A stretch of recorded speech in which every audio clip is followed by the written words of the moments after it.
both elements of this statement. It says this in verse 31, after Peter cried out for the Lord to save him. Immediately, Jesus reached out his hand and caught him.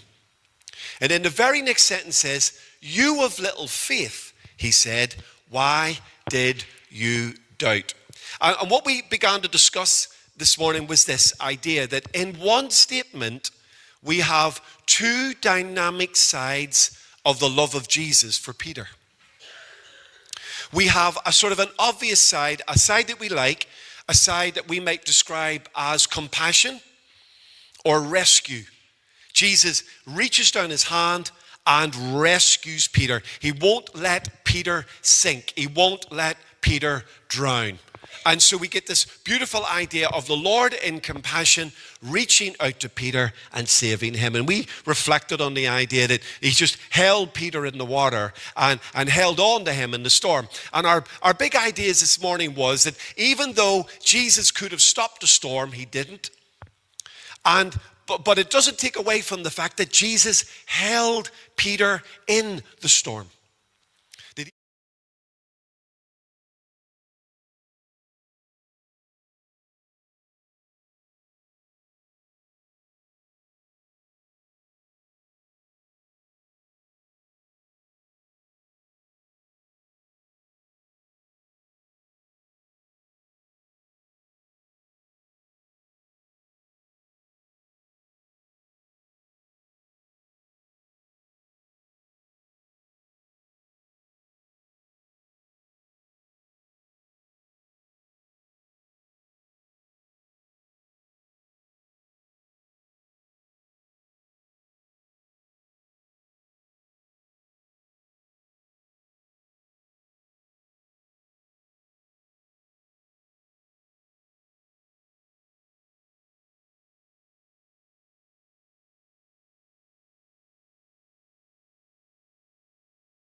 We usually conclude that Jesus calmed that storm, but in the Matthew version here, in this story, it just says the wind died down.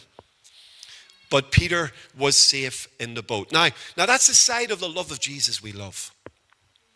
He sees us, he reaches down, he grabs us, he rescues us. What an amazing thought that is. And we must hold on to that idea. And as I said this morning, and this is important for us who were here, and maybe if you're here for the first time, just to hear this, that believing that Jesus holds us in the storm is not a cop-out with the storm continuing. It's not an excuse. We're not going, well, there's no storm, so Jesus just holds on to us. No, we've got to grab the truth that he holds on to us no matter what. He's holding you and I no matter what the circumstances we are in. That's a dynamic truth to live in. That's an amazing idea to carry with us, whether the sun is shining or the storm is happening, whether we are at the top of the mountain or the bottom of the valley. If we genuinely believe he is with me, you are with me. If we believe that, that's going to hold us in whatever circumstances we are in. And ladies and gentlemen, that's not a cop-out. That's not some sort of Christian shortcut. That's dynamic truth that will hold me and you no matter what the circumstances we are in. And that was our reflection this morning. You can, I think it's being recorded, so you can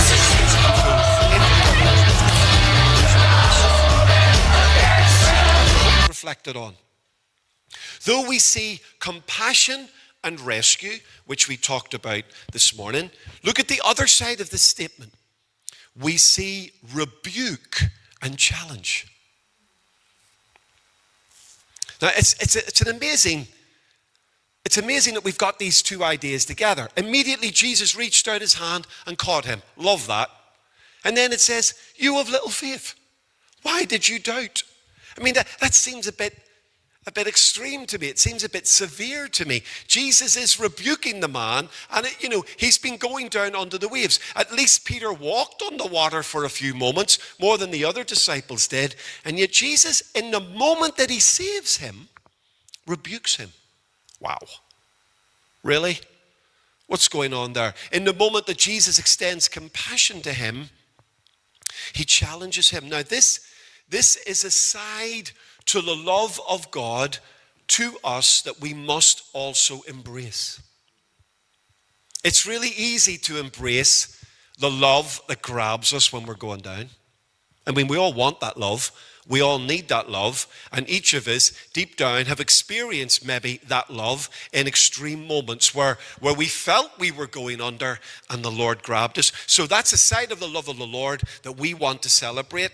But there is another side to this love in the same sentence that's not so easy to celebrate. And it's the idea that the Lord loves us so much that he will also challenge us, rebuke us. Using modern language, get in our face a little bit. Now here's the thing. If the Lord reaches out in compassion to grab us and save us, right? Because he doesn't want us to sink, then why does the Lord rebuke us in those moments? Well, I think it's because he doesn't want us to settle. He doesn't want us to remain in the same place.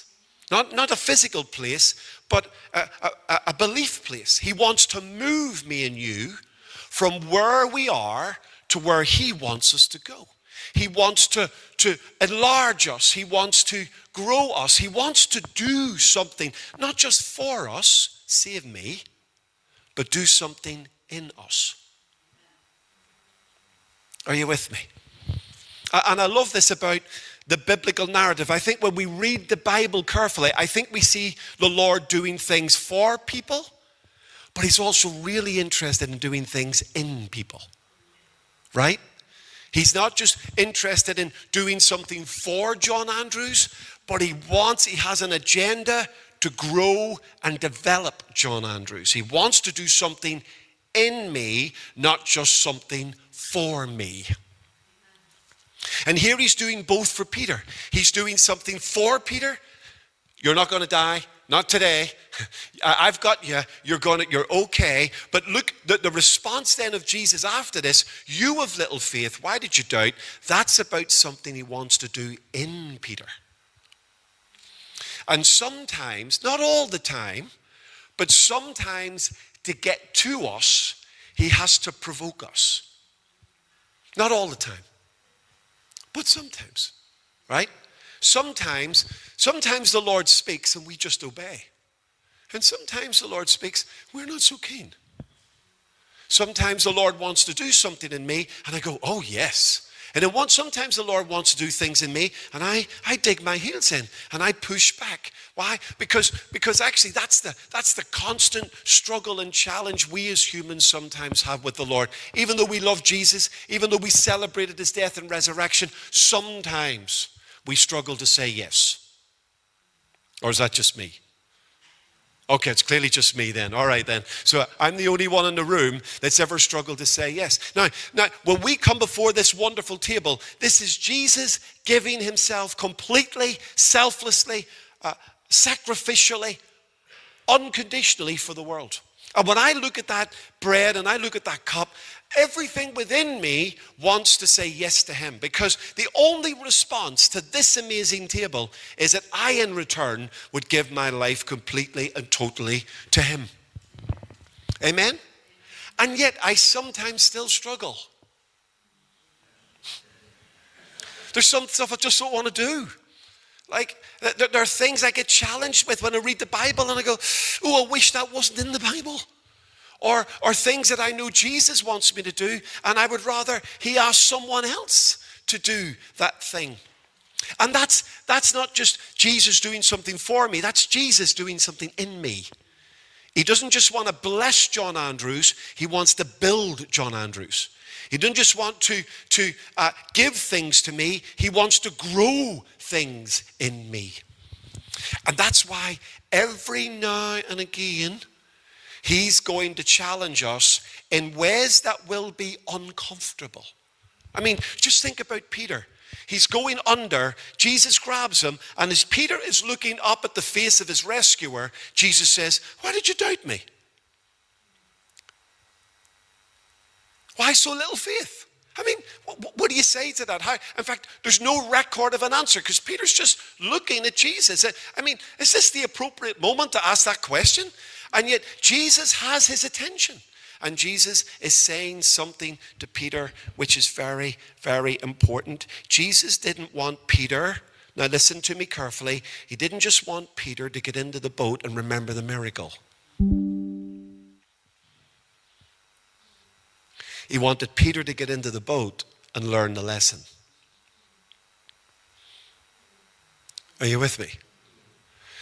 So before we're getting back into the boat, Jesus wants him to know there's something going on here.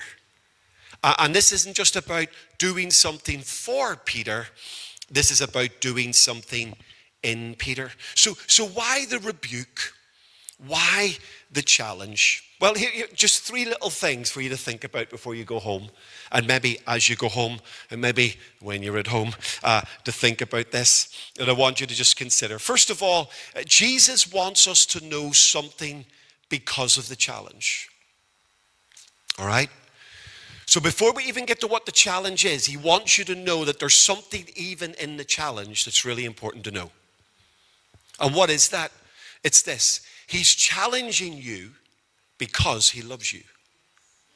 What?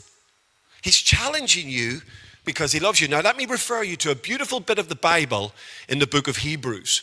In the book of Hebrews, the writer to the Hebrews is writing to a group of Hebrew Christians who are having a little bit of a struggle, and some of them want to go back to their old life. And here's what the writer to the Hebrews says. He says, quoting the book of Proverbs, he says, "My son, my daughter, do not make light of the Lord's discipline, and do not lose heart when the Lord rebukes."